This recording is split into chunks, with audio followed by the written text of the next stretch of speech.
નમસ્કાર વિદ્યાર્થી મિત્રો, હાર્દિક ક્લાસીસમાં આપનું હાર્દિક સ્વાગત છે. અગાઉ આપણે ટીવાય બીકોમ સેમ6 advance accounting and auditing paper 8 VNS જુલાઈ 2023 પેપર સોલ્યુશન સ્ટાર્ટ કર્યું હતું. તેમાં આપણે પ્રશ્ન 1 કરી ચૂક્યા છે અને પ્રશ્ન 2 પણ કરી ચૂક્યા છે. હવે આપણે પ્રશ્ન 2 નો અથવાનો દાખલો કરીશું. તો ચાલો સ્ટાર્ટ કરીએ. સૌ પ્રથમ આપણે રકમ વાંચીશું, ત્યારબાદ આગળ વધીએ. જો રકમ તમને આવી સ્ક્રીન પર દેખાશે, સ્ક્રીન પર જોઈને તમે રકમ સ્ક્રીનશોટ પણ પાડી શકો અથવા તો નોટમાં ઉતારી પણ શકો. ચાલો તો હવે રકમ વાંચીએ. નીચે આપેલી વિગતો પરથી હની લિમિટેડ નું જુલાઈ 31, 2022 ના રોજ પૂરા થતા 3 માસનું રોકડ બજેટ તૈયાર કરો. ત્યારબાદ પહેલી વિગત આપે છે માસ, વેચાણ, મજૂરી, પરોક્ષ ખર્ચા. ત્યારબાદ બીજો અહેવાલ છે સરોની રોકડ શિલ્લક. ત્યારબાદ ત્રીજો અહેવાલ વેચાણનો આપેલો છે. તો જે આપણને ખ્યાલ જ હશે, આપણે શું કરતા છે, અહેવાલ આવે છે અને સૌ પ્રથમ આવક અને જાવકનો અંદાજ મેળવતા છે. તો વેચાણનો અહેવાલ આપેલ છે, તેમાં કહ્યું છે જો જુલાઈ 2022 માસ રોકડ વેચાણ આપેલ છે. ત્યારબાદ ઉધાર વેચાણની પણ વિગત આપી છે. તો રોકડ વેચાણ અને ઉધાર વેચાણ તે પ્રકારે આપણી બે આવક થઈ જશે. ચલો, તો આપણી બે આવક થઈ ગઈ છે. ત્યારબાદ આગળ વાંચીએ. દેવાદાર પાસેથી ઉઘરાણી, તો તે પણ વેચાણનો જ અહેવાલ છે, તે આવકમાં આવી ગયા છે. ત્યારબાદ પાંચમો અહેવાલ છે વેચાણ પર કમિશનના ચૂકવવા હશે, તે એક પ્રકારની જાવક સાથે. તો હમણાં સુધીમાં આપણા પાસે બે આવક અને એક જાવક થઈ ગઈ છે. ત્યારબાદ છઠ્ઠા અહેવાલમાં 80% ખરીદી, તેમાં કહ્યું છે અગાઉના મહિને કરવામાં આવે છે. તો આ અહેવાલને આપણે બે પ્રકારે ગણી શકીએ, અથવા તો એક જ ઉધાર ખરીદી ગણીને તેમાં કોમન એન્ટ્રી પણ આપી શકે, અથવા તો તેને બે હવાલા તરીકે પણ કરી શકે. કારણ કે એમાં જો શું કહ્યું છે, 80% ખરીદી અગાઉના મહિને કરવામાં આવે છે અને ચૂકવણી ખરીદી પછીના મહિના કરવામાં આવે છે. એટલે 80% ખરીદી એક મહિના પહેલા કરવામાં આવે અને એની ચૂકવણી બાદ થાય છે. એટલે એક પ્રકારનો ઉધાર વ્યવહાર કહેવાય. અને બીજીની ખરીદી, બીજી 20% ખરીદી છે, તેમાં કઈ કહ્યું નથી, તો તે જ માસમાં ખરીદી કરી હશે ને ત્યારે ચૂકવણી કરી હશે, એવું થઈ શકે. તો આને આપણે બે રીતે એન્ટ્રી આપી શકીએ, રોકડ ખરીદીને ચૂકવાશે અને લેણદારોને ચૂકવાશે, એવી રીતે પણ લખી શકાય. અથવા તો સીધા લેણદારોને ચૂકવાશે એ રીતે લખીને બંનેની કોમન એન્ટ્રી પણ આપણે આપી શકીએ. ચાલો, તો આપણે અહીંયા બે અલગ અલગ આપશું, તો ત્યાં આપણા બે અલગ ખર્ચા થઈ ગયા. તો ટોટલ આપણા પાસે ખર્ચા કેટલા થઈ ગયા? જાવક 3 થઈ ગઈ, કમિશન અને ખરીદીની 2, અને આવક કેટલી થઈ ગઈ? 2. ત્યારબાદ સાતમો ઓલો ડિબેન્ચર બહાર પાડતા અને તેનું વ્યાજ ચૂકવવાનું છે. તો એ પણ એક પ્રકારની જાવક કહેવાશે. જો ડિબેન્ચર બહાર પાડ્યા તેની તારીખ નથી આપેલી, એટલે તેની વિગત આવશે ને. તેમાં વ્યાજ ચૂકવાશે માર્ચ અને જૂનમાં, તો તેની વિગત આપેલ છે, તે માટે જાવક કહેવાશે. તો આપણી જાવક કેટલી થઈ ગઈ? 4, આવક થઈ ગઈ 2. ત્યારબાદ પરોક્ષ ખર્ચામાં ઘસારો સમાઈ જશે, એની વિગત આપી આઠમા વાલામાં, તે પણ જાવક કહેવાય. તો હવે જાવક કેટલી થઈ ગઈ આપણા પાસે? 5, આવક કેટલી થઈ ગઈ? 2. પછી નવમો વાલો છે એડવાન્સ ટેક્સ ચૂકવાશે. તો એડવાન્સ ટેક્સ પણ જાવક કહેવાશે, કારણ કે ચૂકવવાનો જ છે. એ પ્રકારે આપણે આવક કેટલી થઈ ગઈ? 6, જાવક કેટલી થઈ ગઈ? 6, આવક થઈ ગઈ 2. ત્યારબાદ મજૂરીને આપેલો છે સમયગાળો, તે મુજબ આપણે કુલ 7 જાવક થઈ ગઈ અને આવક કેટલી થઈ ગઈ? 2.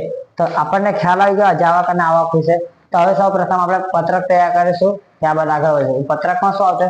સરોની રોકડ શિલ્લક, ત્યારબાદ રોકડ આવકનો અંદાજ, તેમાં રોકડ વેચાણના મળશે અને દેવાદાર પાસેથી ઉઘરાણીના મળશે. ત્યાર પછી આપણે એ લખીશું એનું ટોટલ.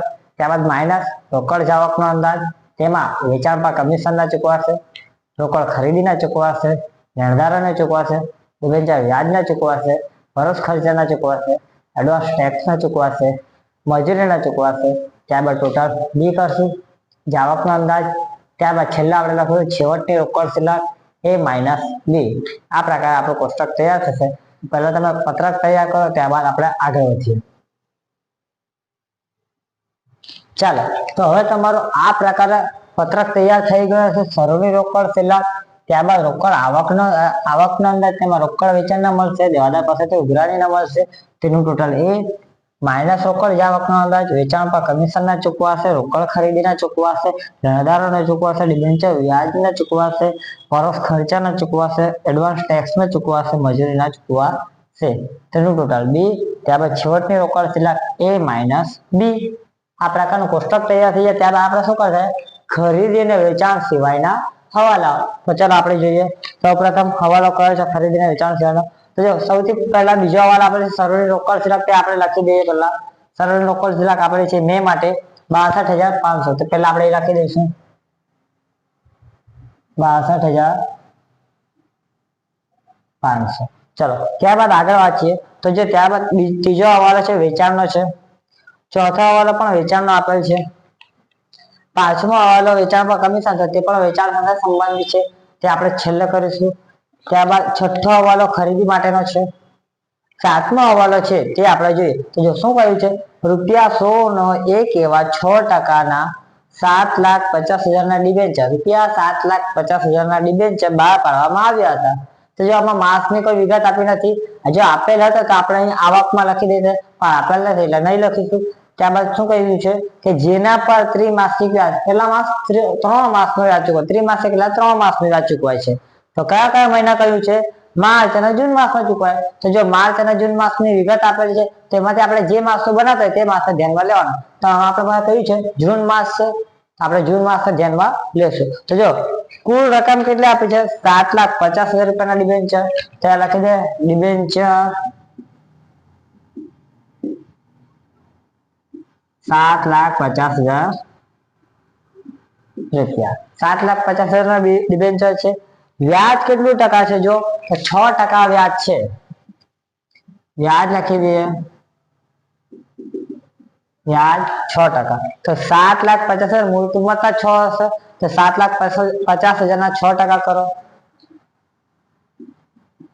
7,50,000 ના 6%. તો 45,000 તમારું વ્યાજ આવશે.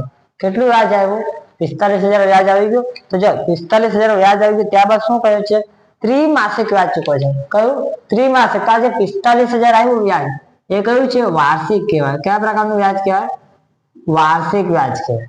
પરંતુ આપણે કેટલા મહિનાનું જોઈએ, ત્રિમાસિક જોઈએ, 3 મહિનાનું જોઈશે. તો આપણે શું કરવા પડશે, 45,000 ત્રિમાસિક વ્યાજ લખી દે ત્રિમાસિક વ્યાજ. તો આપણે શું કરશું, 45,000 વર્ષનું છે, 3 માસનું શોધવું તો આપણે શું કરતા છે, 45,000 ગુણ્યા 3 12 તો આપણને 3 માસનું મળી જશે. તો આપણે કરીએ 45,000 ગુણ્યા 3 12 તો આપણને ત્રિમાસિક વ્યાજ મળી ગયું 11,250. તો જો આ ત્રિમાસિક વ્યાજ ક્યાં ક્યાં ચૂકવાય છે, જોવામાં માસ આપેલા છે, માર્ચમાં 11,250 અને જૂનમાં 11,250. હવે એમ ના કહેતા કે આના તો 2 ભાગ પાડવાના હતા, 2 ભાગ અલગ અલગ કરવાના, એવું નથી. ત્રિમાસિક એટલે 3 મહિનામાં 11,250 આપવાના છે. તો માર્ચમાં જાન્યુઆરી ફેબ્રુઆરી માર્ચ સુધીના 11,250 આપી દો. ત્યારબાદ જૂનમાં એપ્રિલ મે અને જૂન એ 3 મહિનાના 11,250 આપી. સમજી ગયા. તો 11,250 માર્ચમાં ને 11,250 જૂનમાં. તો એમાંથી આપણે લેવાના કયા છે, માર્ચ માસનો આપણે બનાવતા છે, નથી બનાવતા. આપણે શાનું બનાવતા છે, જૂન માસનું. તો આપણે લેવાનું શાનું, જૂન માસનું. તો જૂન માસમાં વ્યાજના કેટલા મળી ગયા, 11,250 ચૂકવાશે. આપણે લખી દઈએ જ્યાં લખ્યું છે ડિબેન્ચર વ્યાજના ચૂકવાશે કયા માસમાં, જૂન માસમાં. આપણે લખી દઈએ કેટલા લખવાના છે, 11,250. ચલો પહેલા આટલી ગણતરી કરો ત્યારબાદ આગળ વધીએ.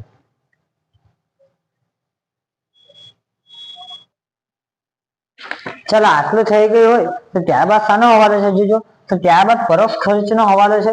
પરોક્ષ ખર્ચામાં માંથી 25,000 ઘસારાનો સમાવેશ કરેલો છે. તો આપણે ઘણા દાખલા કરીએ તેમાં શું કરતા છે, પરોક્ષ ખર્ચ તેમાંથી આપણે ઘસારો બાદ કરી દઈએ, કારણ કે ઘસારો નાની રોકડ આવક છે, નાની રોકડ જાવક છે. તો સૌપ્રથમ આપણે પરોક્ષ ખર્ચામાંથી ઘસારો બાદ કરી દઈશું. તો અહીંયા લખી દઈએ માસ. ક્યાંથી વિગત આપી છે પરોક્ષ ખર્ચની, તો જોઈ લેજો. આપણને વિગત આપી છે માર્ચ થી આપી છે, પરંતુ આપણે પરોક્ષ ખર્ચનો સમયગાળો કેટલો છે, 1/2 માસ. તો તમને ખ્યાલ જ હશે જ્યારે પણ આ પ્રકારનો સમયગાળો હોય તો આપણે એના 1 માસ અગાઉથી ગણતરી કરતા છે. તો આપણે મે થી એપ્રિલ થી ગણતરી કરશું, કારણ કે મે થી આપણે બનાવતા પત્ર એપ્રિલ મે જૂન જુલાઈ. જો તમને ગણતરી ક્યાંથી લેવી નહીં ખબર હોય, તમારા આગળના વિડીયો જો તમે ઘણી વાર સમજાવ્યું છે કે આપણે એક તૃતીયાંશ માસ હોય તો તે પ્રકારે માસ આપેલો હોય ત્યારે આપણે એક જ માસ અગાઉથી ગણતરી કરતા છે. હવે કઈ રીતે કરવાની તમને ખ્યાલ આવવો જોઈએ, કારણ કે મેં ઘણી વખત સમજાવી ચૂક્યો છે તમને. ચલો પરોક્ષ ખર્ચામાં માસ લખી દીધા, ત્યારબાદ આપણે પરોક્ષ ખર્ચા લખી દઈએ.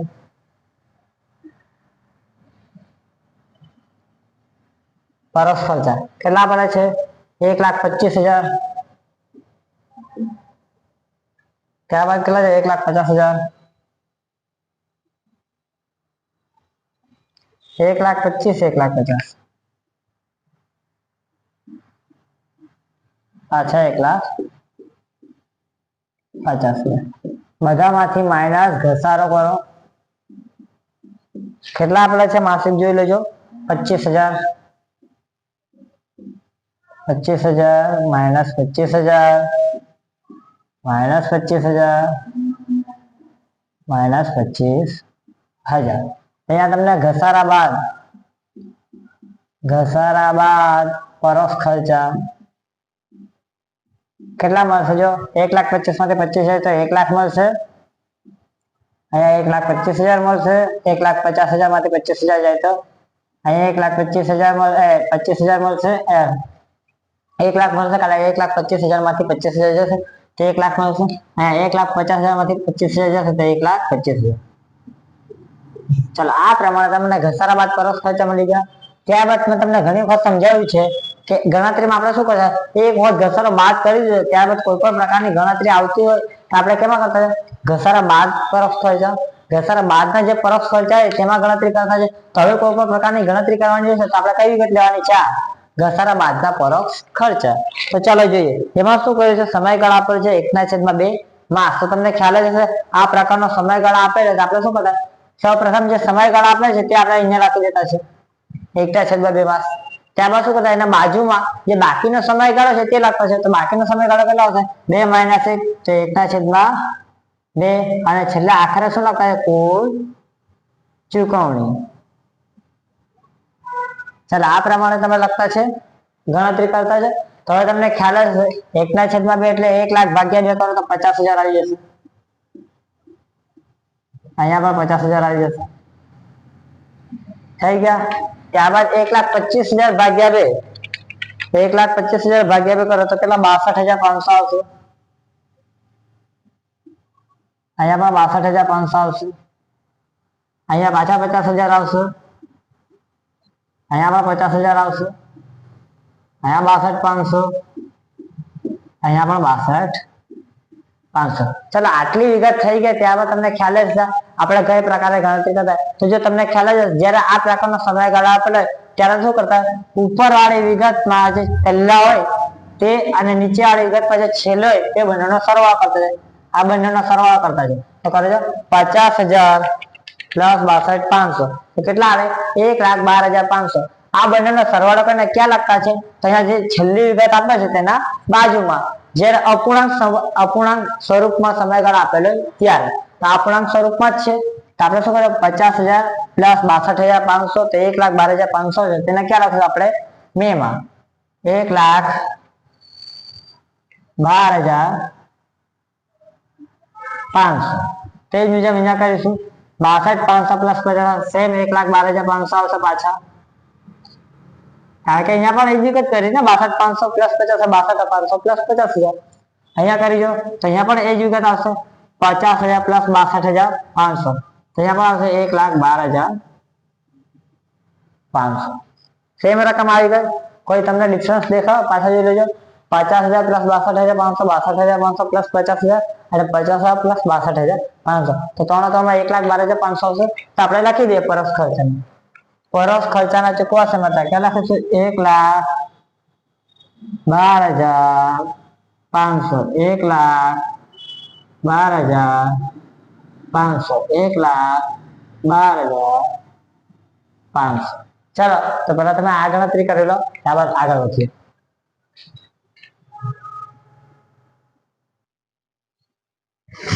ચાલો આટલું થઈ જાય ત્યારબાદ જોજો કઈ વિગત આપી છે. નવમા જુલાઈ 2022 માસમાં 62,500 એડવાન્સ ટેક્સના ચૂકવવાનો છે. તો ડાયરેક્ટ જ આપી છે જો કે જુલાઈ માસમાં કહ્યું છે કે 62,500 એડવાન્સ ટેક્સના ચૂકવવાનો છે તો આપણે ડાયરેક્ટ ચૂકવી આપશું. હમણાં લખી દઈશું જુલાઈ માસમાં કેટલા લખવાના? 62,500 500 એડવાન્સ ટેક્સ ચૂકવા છે તો આપણે ચૂકતા આપીશું, આપી દઈશું 62,500 થઈ ગયું. ત્યારબાદ 10મો ઓર્ડર છે તો જો કહ્યું છે મજૂરીનો ચૂકવણીનો સમયગાળો 1 માસ છે. તો જો આના માટે તમે તો કહું વિગતવાર ગણતરી કરવાની જરૂર નથી, એકદમ ટૂંકમાં સમજાય તો પણ તમને સમજ પડી જશે. આમાં એમ તો 1 માસ એટલે શું પૂરેપૂરો સમયગાળો કે મજૂરી 1,50,000 માર્ચ માસમાં છે. આ લખી દેજો માર્ચ 1,50,000. ચાલો જાઓ સમજો 1,50,000 જે માર્ચ માસમાં મજૂરી છે તે શું 1 માસ બાદ ચૂકવાય. તો આ મજૂરી ક્યારે ચૂકવાશે? ક્યારે? એપ્રિલમાં ચૂકવાશે. એપ્રિલમાં ચૂકવાશે ને તે મુજબ પાછા સમજો કે મજૂરી એપ્રિલમાં 1,75,000 આપી છે. જોજો 1,75,000 આપી છે તે ચૂકવાશે ક્યારે? તો 1,50,000 એપ્રિલમાં છે મજૂરી, પણ ચૂકવાશે ક્યારે? 1 માસ બાદ. તો પૂરી ક્યારે ચૂકવાશે? મેમાં ચૂકવાશે 1,75,000.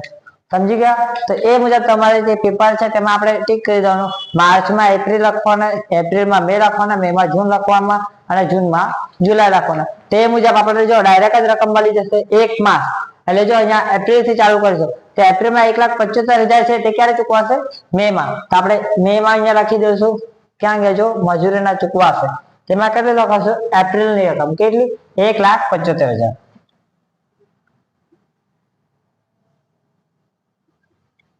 સમજી ગયા ને? હા તે મુજબ પાછળ જજો. હવે જૂનમાં કઈ રકમ લખશું? તો જૂનમાં મે ની રકમ લખશું. કેટલા? 2,00,000 રૂપિયા.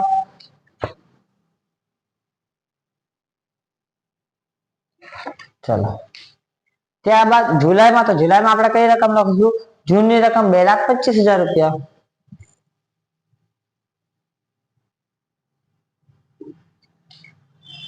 ચલો આટલું થઈ ગયું તો પેલા આટલું કરો ત્યારબાદ આગળ વધીએ.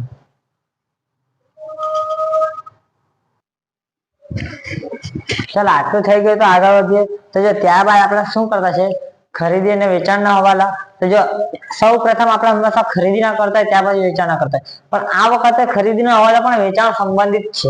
આપણે સૌ પ્રથમ વેચાણ જ કરવા પડશે તો જ આપણને ખરીદી અને વેચાણ પર કમિશનનો ખ્યાલ આવશે. તો હવે આપણે વેચાણના હવાલા તરફ જઈએ. તો વેચાણમાં શું કરે? જુલાઈ 2022 માસમાં રોકડ વેચાણ આપેલું છે. જો રોકડ વેચાણ આપેલું છે ત્યારબાદ ઉધાર વેચાણની વિગત આપેલી છે. આપણે રોકડ અને ઉધાર વેચાણ બંને જ લખવા પડશે. આપણે સૌ પ્રથમ આપણે માસ લખી દઈએ. માસ ક્યાંથી આપેલા છે આપણને? માર્ચ. જો વેચાણ અને આપણે ખરીદીના હવાલા કરે ને ત્યારે પૂરેપૂરા માસ લઈ લેવાના, કારણ કે તેમાં કોઈનો કોઈ હવાલો એવો આવે જેમાં પૂરેપૂરા માસનો ઉપયોગ થશે. સમજ પડી ગઈ? ત્યારે પણ પૂરેપૂરા માસની જ ગણતરી કરવાની. માર્ચ, એપ્રિલ, મે, જૂન, જુલાઈ.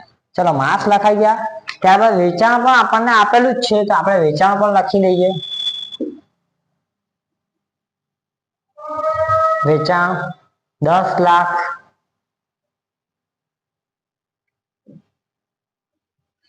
ત્યારબાદ આપણે 7,50,000.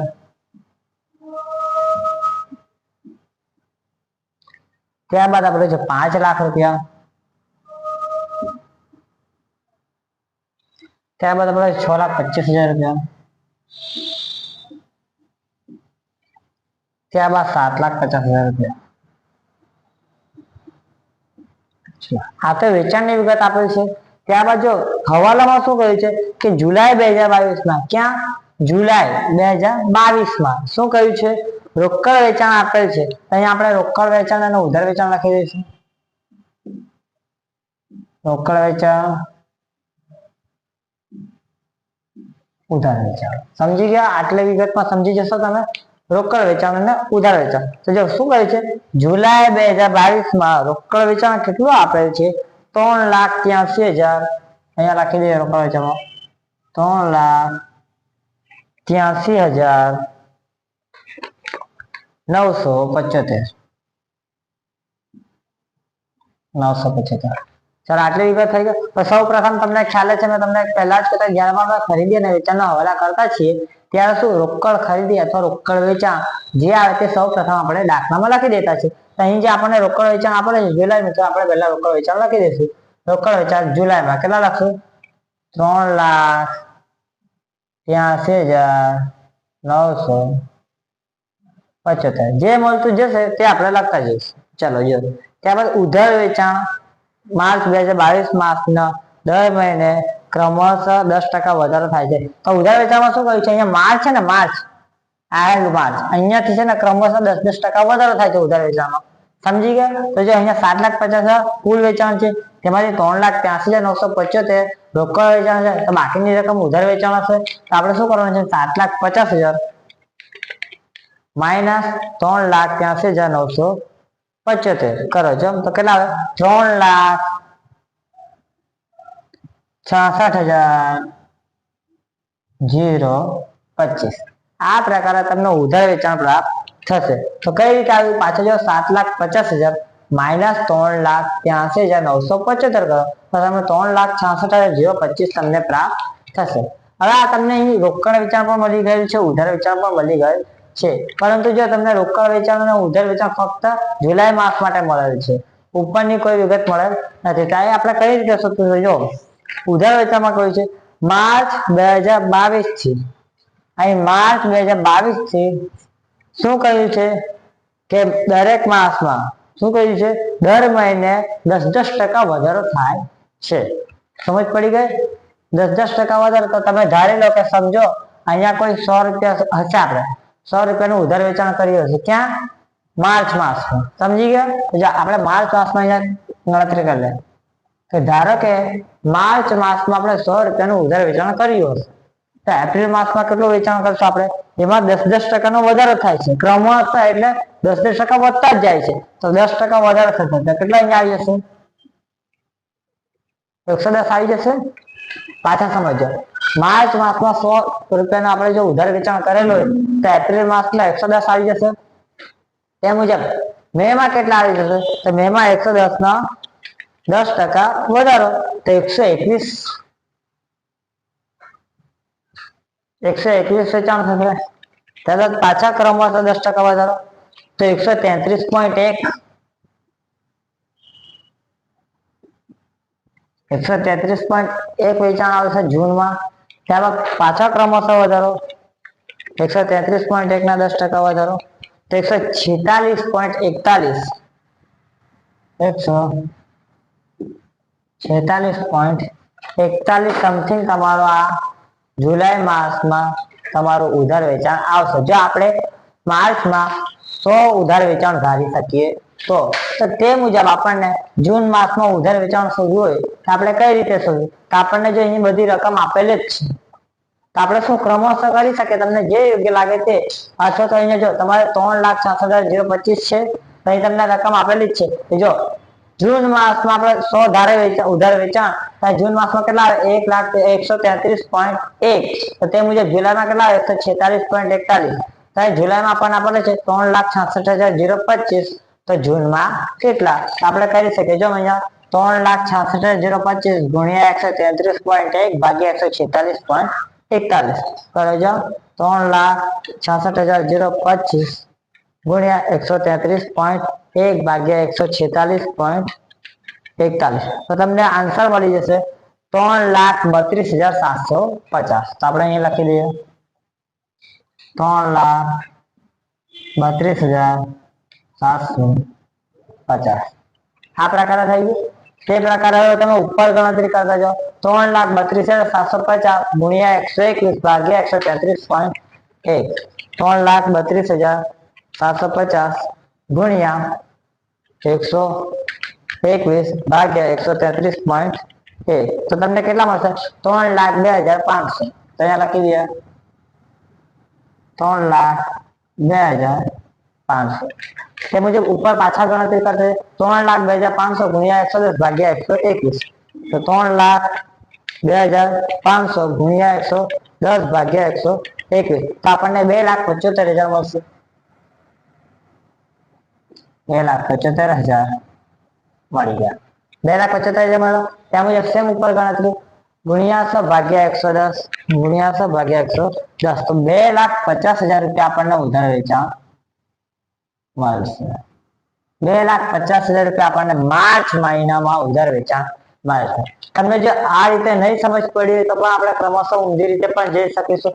તો તમારે ત્યારે શું કરવાનું છે? અહીંયા આને ઉપરની રકમને 100 ધારી લેવાની હતી ને આને 110. તો તમે શું થશે? 3,66,025 ગુણ્યા 100 ભાગ્યા 110. તો પણ તમને આ રકમ મળી જશે. પણ તમે આ રીતે કરો તો પણ યોગ્ય કહેવાશે.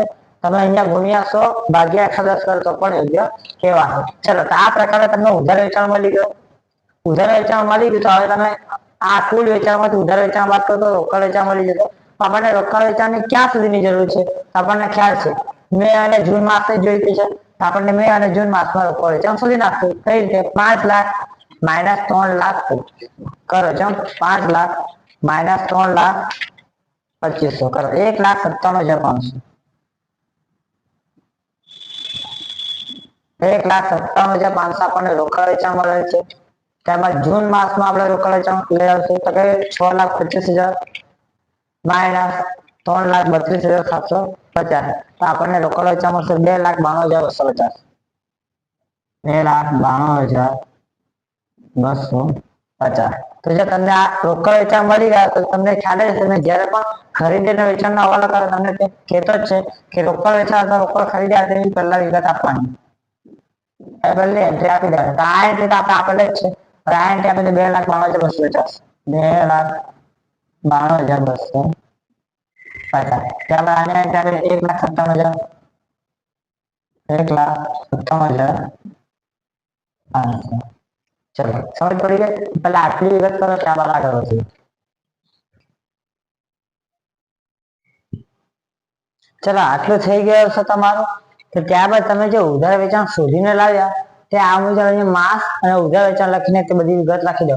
ઉધાર વેચાણ તમે કેટલું લાવેલા? માર્ચમાં 2,50,000, એપ્રિલમાં 2,75,000, મેમાં 3,25,000, જૂનમાં 3,32,750, જુલાઈમાં 3,66,025.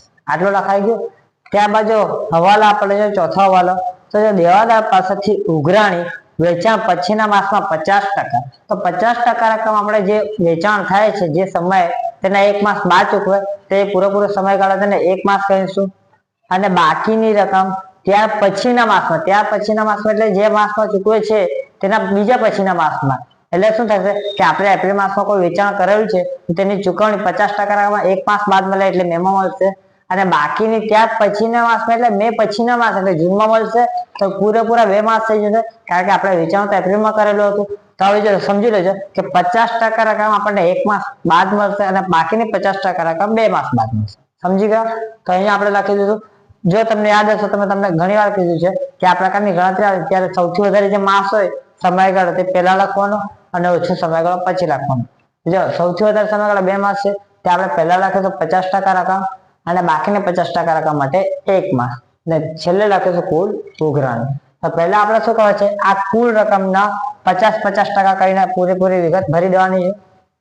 તો આ પૂરેપૂરી વિગત તમારે આવી રીતે આવી જશે. તો શું આવશે? 1,25,000, 1,25,000, 2,75,000 50%, 1,37,500, 1,37,500, 3,02,500 ના 50%, 1,51,250, 1,51,250, 3,32,750 ના 50%, 1,66,375, 1,66,375, 3,66,025 ના 50%, 1,83,012.5, 1,83,012.5 થઈ ગયું. ત્યારબાદ જો વિગત આપેલી હતી 2 માસ અને 1 માસ. તો સમજો કે માર્ચમાં ઉધાર વેચાણમાં 1,25,000 જે રકમ છે આ રકમ ક્યારે ચૂકવાય છે? 2 માસ બાદ. તો જો માર્ચ મહિનો જતી રહેશે, એપ્રિલ મહિનો જતી રહેશે, મળશે ક્યારે? મે માં. તો આ 1,25,000 મળવાના ક્યારે છે આપણને? મે માં. તે મુજબ એપ્રિલ માસ છે તો એપ્રિલ માસમાં જો આ રકમ છે 1,37,500. કઈ રકમ? 1,37,500. તેનો સમયગાળો કેટલામાં આપેલો છે? 1 માસ. તો જો આ એપ્રિલ પૂરેપૂરો જતી રહેશે, મળશે ક્યારે? મે માં.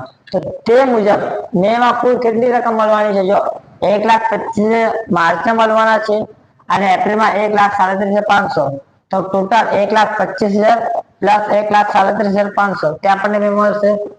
કારણ કે જો મે ની જે રકમ છે 1,51,250 તે 2 માસ બાદ મળવાના છે. તે મે માં તો મળવાના નથી અને બાકીના 1,51,250 છે તે 1 મહિના બાદ એટલે જૂનમાં મળવાના છે, તે પણ મેમાં તો મળવાના જ નથી.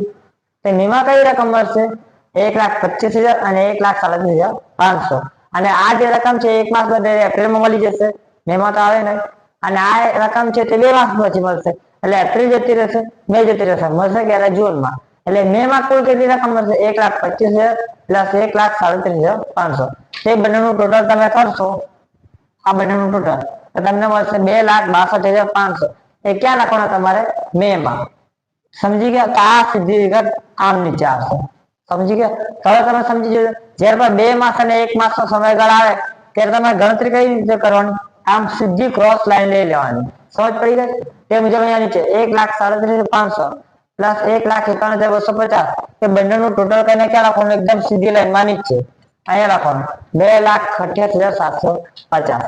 ત્યારબાદની ગણતરી કે 1,51,250 પ્લસ 1,66,375.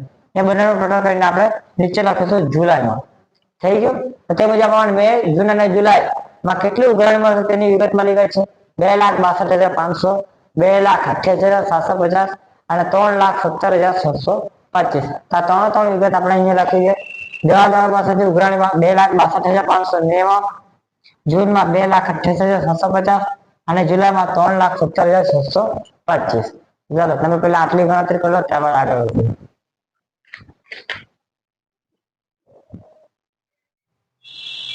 ચલો આટલું થઈ ગયું, તો હવે આગળ વધીએ. તો જો ત્યારબાદનો હવાલો કયો આપેલ છે? તો વેચાણ પર કમિશનનો હવાલ છે. તો જો વેચાણ પર કમિશનનો 5મો હવાલો છે, તેમાં કહ્યું છે વેચાણ પર કમિશન ઉધાર વેચાણના 5% લેખે વેચાણ પછીના મહિને ચૂકવવામાં આવે છે. તો સૌપ્રથમ આપણે માસ લખી દઈશું. ત્યારબાદ ઉધાર વેચાણ જે આપણે શોધેલ હતું તે આપણે ઉધાર વેચાણ લખી દઈશું. ત્યારબાદ વેચાણ પર કમિશન લખીશું. તો વેચાણ પર કમિશનનું શું કર્યું છે? ઉધાર વેચાણના 5%. આપણે ઉધાર વેચાણ જે લાવેલા છે તેના 5% લેખે વેચાણ પર કમિશન લખી દઈશું. અને ત્યારબાદ શું કહ્યું છે? ચુકવણી ક્યારે થાય છે? વેચાણ પછીના મહિનામાં. ત્યારબાદ આપણે છેલ્લે લખી દઈશું ચુકવણી. આ પ્રકારનું કોષ્ટક તૈયાર કરો. તેમાં માર્ચ, એપ્રિલ, મે, જૂન, જુલાઈ માસ લખી દીધા. ઉધાર વેચાણ જે આપણે શોધેલ હતું તે લખી દીધું. ત્યારબાદ વેચાણ પર કમિશન શું કહ્યું છે? ઉધાર વેચાણના 5%. તો આ જે વેચાણ છે એના 5% કરો. તો 2,50,000 ના 5%, 12,500 થશે. 2,75,000 5%, 13,750 થશે. 3,02,500 ના 5%, 15,125 થશે. 3,32,750 ના 5%, 16,637.5 થશે. 3,66,025 ના 5%, 18,301.25 થશે. તો જે આ તમને વેચાણ પર કમિશન મળી ગયું. તો ચુકવણી શું કરી દીધું છે? ચુકવણી માટે કે 1 માસ બાદ થાય છે. તો જો આ માર્ચ માસમાં જે આપણે વેચાણ પર કમિશન મળે છે તે ચૂકવાશે ક્યારે? એપ્રિલમાં 1 મહિના બાદ, એટલે એપ્રિલમાં ચૂકવાશે. એપ્રિલ જે 13,750 તે ચૂકવાશે ક્યારે? મેમાં. તે મુજબ આ બધા જે કમિશન છે તેને એક માસ નીચે ઉતારી દો. તો માર્ચનું એપ્રિલમાં, એપ્રિલનું મેમાં, મેનું જૂનમાં, જૂનનું જુલાઈમાં. સમજ પડી ગઈ? આ તમારી પાસે વેચાણ પર કમિશનની રકમ મળી ગઈ છે. તો આપણે શાનું બનાવતા છે? મે, જૂન ને જુલાઈ. તો મેમાં કેટલા છે? 13,750, જૂનમાં 15,125 ને જુલાઈમાં 16,637.5. તે આપણે અહીંયા લખી દઈએ. તો જે અહીંયા વેચાણ પર કમિશન ના ચૂકવાશે તેમાં આપણે લખીશું પેલા મેમાં 13,750. ત્યારબાદ કેટલા છે? 15,125. તો અહીંયા લખી દઈએ 15,125. ત્યારબાદ કયા આપણે છે? 16,637.5. તેને આપણે 38 કરી દઈશું, 0.5 છે એટલે.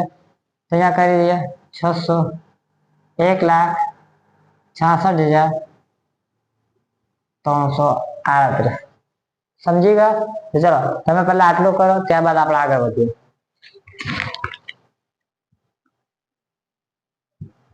ચલો હવે કમિશનનો હવાલો પતી ગયો, તો હવે આપણે વેચાણનો ખરીદીનો હવાલો કરીએ. તો 6થા હવાલામાં કહ્યું છે વેચાણના 80% જેટલી ખરીદી તેના અગાઉના મહિને કરવામાં આવે છે. તો જો વેચાણના 80% કહ્યું છે તો આપણે પહેલા માસ લખીશું, ત્યારબાદ વેચાણ લખીશું. વેચાણમાં 80% ખરીદી કીધું અગાઉના મહિનામાં, અને ચૂકવણી તેના પછીના માસમાં કરવામાં આવે છે. તો જે 80%ની વિગત આપેલી છે પછીના મહિનામાં, એટલે ત્યારે ચૂકવણી થશે ને એને ઉધાર વેચાણ કહેવાશે, ઉધાર ખરીદી કહેવાશે. 80% આપણે ઉધાર ખરીદી કરતા તો 20% શું થયું? તે તો રોકડ ખરીદી હશે. તો પહેલા આપણે લખીશું માં વેચાણ 20% રોકડ ખરીદી, 80% ઉધાર ખરીદી. તો પહેલા આપણે ગણતરી કરીએ. વેચાણ લખી દઈએ. માર્ચમાં 10 લાખ, એપ્રિલમાં 7,50,000, મેમાં 5 લાખ, જૂનમાં 6,25,000, જુલાઈમાં 7,50,000. તેના 20% રોકડ ખરીદી ને 80% ઉધાર ખરીદી એટલું કરી દે વિગત. તો અહીંયા આવશે 2 લાખ, અહીંયા 8 લાખ, અહીંયા 1,50,000, અહીંયા 6 લાખ, અહીંયા 1 લાખ, અહીંયા 4 લાખ, અહીંયા 1,50,000, અહીંયા 5 લાખ, અહીંયા 1,50,000, અહીંયા 6 લાખ. આટલું થઈ ગયું. ત્યારબાદ જો શું કહ્યું છે એમાં, તો એમાં કહ્યું છે કે 80% રકમ એટલે 80% ખરીદી અગાઉના મહિને કરવામાં આવે અને તેની ચૂકવણી પછીના મહિનામાં થાય છે. તો જો તે મુજબ અહીં જે આપણે માર્ચ માસમાં 8 લાખ રૂપિયા લખેલા છે ઉધાર ખરીદીના, તે શું થશે? આ જે ખરીદી છે 8 લાખ રૂપિયાની, તે ક્યારે થઈ જશે? ફેબ્રુઆરીમાં, 1 મહિના અગાઉ. અને તેની ચૂકવણી ક્યારે થશે? 1 માસ બાદ. તો ફેબ્રુઆરીમાં કરી તેને 1 માસ બાદ એટલે શું આવશે? માર્ચ આવશે. તો માર્ચમાં જેની ચૂકવણી થશે, તો માર્ચમાં જ અહીંયા લખેલા છે. સમજ પડી ગઈ? તો અહીંયા એપ્રિલમાં છે 6 લાખ. 6 લાખની ખરીદી ક્યારે થઈ હશે? એના 1 માસ અગાઉ. માર્ચમાં થઈ હશે. એપ્રિલનો છે 6 લાખ, તો માર્ચમાં થઈ હશે. એની ચૂકવણી ક્યારે થશે? 1 માસ બાદ એટલે એપ્રિલમાં થશે. તો જે રકમ જ્યાં લખી છે ત્યાં જ એની ચૂકવણી આવતી છે. તો જો અહીંયા મે માસમાં 4 લાખ આવેલા છે ઉધાર ખરીદીના 80%, એટલે વેચાણના 80% આવ્યા, ઉધાર ખરીદી 4 લાખ રૂપિયા. તો એ ખરીદી ક્યારે થશે? એપ્રિલમાં. ચૂકવણી ક્યારે થશે? 1 માસ બાદ એટલે પાછા મે માં ચૂકવણી થશે. તો પાછી આવી ક્યાં ગઈ? મે માં. ચલો પાછળ જૂનમાં છે 5 લાખ રૂપિયા 80%, વેચાણના 80%. તેની ખરીદી ક્યારે થશે? 1 માસ અગાઉ. ચૂકવણી ક્યારે થશે? 1 માસ બાદ. તો પાછા જૂનમાં આવી ગયા 5 લાખ. ત્યારબાદ જુલાઈમાં, તો જુલાઈમાં વેચાણના 80%, 6 લાખ રૂપિયા. તો 6 લાખની ખરીદી ક્યારે થઈ હશે? 1 માસ અગાઉ. ચૂકવણી ક્યારે થશે? 1 માસ બાદ. તો પાછા 6 લાખ જુલાઈમાં જ આવી ગયા. સમજ પડી ગઈ? તો બેઠી વિગત આપણને મળી ગઈ છે. અને 20% માટે કઈ કહ્યું નથી એટલે શું? 20% રોકડ ખરીદી હશે, તો 20% રોકડ ખરીદી તે જ માસમાં ચૂકવાશે. તો આપણે જોઈએ 5 લાખના 20% 1 લાખ આવશે, 6,25,000 ના 20% 1,25,000 આવશે, 7,50,000 ના 20% 1,50,000 આવશે. તો તેને આપણે ક્રમશઃ લખીએ. રોકડ ખરીદી આપણે લખી દઈએ. રોકડ ખરીદીને ચૂકવાશે એમાં કેટલા છે? મે માં 1 લાખ, તો 1 લાખ લખી દીધા. જૂનમાં છે 1,25,000, તો 1,25,000 લખેલ છે. અને જુલાઈમાં છે 1,50,000, તો 1,50,000 લખેલ છે. તેમજ ક્રમશઃ ઉધાર ખરીદી એટલે લેણદારોને ચૂકવાશે ના આવશે. તો લેણદારોને કેટલા ચૂકવાશે? મેમાં 4 લાખ, તો અહીંયા આપણે 4 લાખ લખેલ છે. જૂનમાં 5 લાખ, તો 5 લાખ લખેલ છે. જુલાઈમાં 6 લાખ, તો 6 લાખ રૂપિયા લખેલ છે. ચાલો આટલી ગણતરી થઈ જાય ત્યારબાદ સૌપ્રથમ આપણે શાનો સરવાળો કરતા છે? ફક્ત આ જાવકનો અંદાજનો.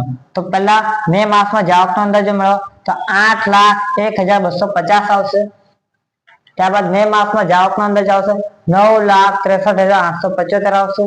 અને જુલાઈ માસમાં આવશે આપણો ટોટલ જાવક 11,66,638. આટલું થઈ જાય. ત્યારબાદ આપણે સૌપ્રથમ મે માં ટોટલ કરતા છે આવક સાથે, રોકડ આવકનો અંદાજ. તો આવશે 5,22,500. તો 5,22,500 એ થયો. એમાંથી આપણે બી બાદ કરતા છે 5,22,500 માઇનસ 8,01,250. તો આપણને માઇનસમાં આન્સર હતો. તો માઇનસમાં આન્સર હતો ગભરાવાની જરૂર નથી, આપણે એને કાઉન્સમાં લખી દેવાનું. કાઉન્સમાં માઇનસમાં આન્સર આવશે, છેવટની બાકી ખોટમાં આવશે, નુકસાન થશે. 2,78,750 આપણે માઇનસમાં ચાલે ખોટમાં. તો 2,78,750 આપણે દેવું થશે. તે આપણે અહીંયા છેવટની બાકી છે મે માસમાં. તો જૂન માસમાં શરૂની બાકી હશે, તો આ જે છેવટની બાકી ત્યાં આપણે જૂનમાં શરૂની બાકી લખી દઈએ. ત્યારબાદ પાછું અહીંયા ટોટલ કરીશું. તો આ માઇનસમાં લેશું ને આ બંને પ્લસમાં.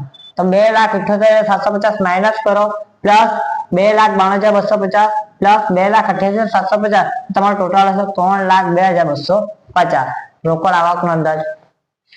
ત્યારબાદ જાવકનો અંદાજ આપણને મળે જ છે પહેલાથી. તો ત્યારબાદ એ માઇનસ બી 3,02,250 માઇનસ 9,63,875. તો માઇનસમાં આન્સર હતો 6,61,625. તો એ જૂન માસમાં છેવટની બાકી આવી. જૂન માસની છેવટની બાકી, જુલાઈ માસની શરૂની બાકી થશે. શરૂમાં આપેલા 6,61,625 માઇનસમાં પ્લસ 3,83,975 પ્લસ 3,70,625. ટોટલ કરતો 39,975 આવશે રોકડ આવકનો અંદાજ. એ ને જાવકનો છે આપણે 11,66,638. તો એ માઇનસ બી કરો તો 39,975 માઇનસ 11,66,638. તો તમારો ફાઇનલ આન્સર આવશે માઇનસમાં 11,26,663 રૂપિયા. સમજ પડી ગઈ? તો મને આશા છે તમને આ દાખલો સમજ પડી ગયો હશે. જો તમને આ દાખલો સમજ પડી ગયો તો આ વિડીયોને લાઈક કરવાનું ભૂલતા નહીં અને મારી ચેનલને સબસ્ક્રાઇબ કરવાનું ભૂલતા નહીં. મળી આવે નેક્સ્ટ વિડીયોમાં. અસ્તુ.